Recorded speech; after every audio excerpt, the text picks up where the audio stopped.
நம்மளோட வாழ்க்கைக்கும் ஹோட்டல் சர்வருக்கும் சம்பந்தம் இருக்கு. என்னன்னு சொல்லுங்க பார்க்கலாம். அவங்க கிட்ட நம்ம கத்துக்க வேண்டியது இருக்கு. என்னவா இருக்கும்? நம்மளோட வாழ்க்கைக்கும் ஹோட்டல் சர்வருக்கும் எந்த ஹோட்டல் வேணாலும் எடுத்துக்கோங்க, என்ன சம்பந்தம் இருக்கும்? டெய்லி போய் காசு வேண்டியதா? ஆர்டர் பண்றோமோ அது கொடுக்குறோம்.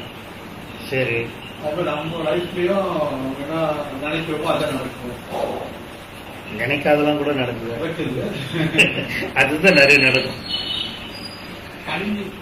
பணிஞ்சு போதா சர்வருங்க அப்படின்னா பணிஞ்சா இருக்காங்க. தட்டுல தண்ணி எடுத்து வைக்கிறதுக்கு 10 வாட்டி கூட வேண்டியதா இருக்கும். இருக்குது 2022. ஒரே மாதிரி கவனிக்கும்.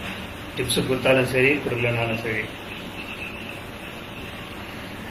அப்படி இருக்காது அவங்க கிட்ட. கார்ல வந்தா ஒரு மாதிரி, நடந்து வந்தா ஒரு மாதிரி, அந்த மாதிரிலாம் இருக்கும் அவங்க கிட்ட. நம்ம வாழ்க்கைக்கு என்ன சம்பந்தம்? சர்வரோட வேலை கேட்கல நானு. நம்ம வாழ்க்கைக்கும் அவங்களுக்கு என்ன சம்பந்தம்?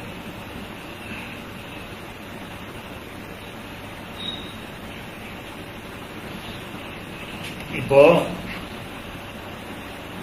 ஒரு ஹோட்டல் நினைச்சுக்கோ. அதுல ஓனர் என்ன காத்தாலே மெனு குத்துறாரு, முன்னா நாளே மெனு குத்துறாரு, இதெல்லாம் செஞ்சு வச்சிடணும் அப்படின்ட்டு. அவங்களும் செஞ்சு வச்சிடறாங்க எல்லாத்தையும்.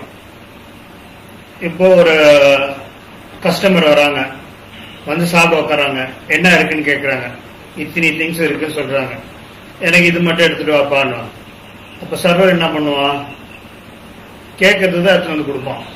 இல்லாட்டி மெனு சொல்லுவான், இந்த மாதிரி இது கூட ஃப்ரெஷ்ஷா இருக்குங்க, ஜஸ்ட் ஒரு சஜஷன் கொடுப்பானே தவிர, இல்ல இல்ல நாங்க இவ்வளவு செஞ்சு வச்சிருக்கோம், இதெல்லாம் நீங்க சாப்பிட்டுதான் ஆகணும்னு போஸ்ட் பண்ணுவானா? ஏன்னா ஓனருக்கு லாஸ் ஆகுதுல்ல. பட் இருந்தாலும் சொல்லுவானா அந்த மாதிரி இதெல்லாம் சாப்பிட்டுதான் ஆகணும் அப்படின்ட்டு.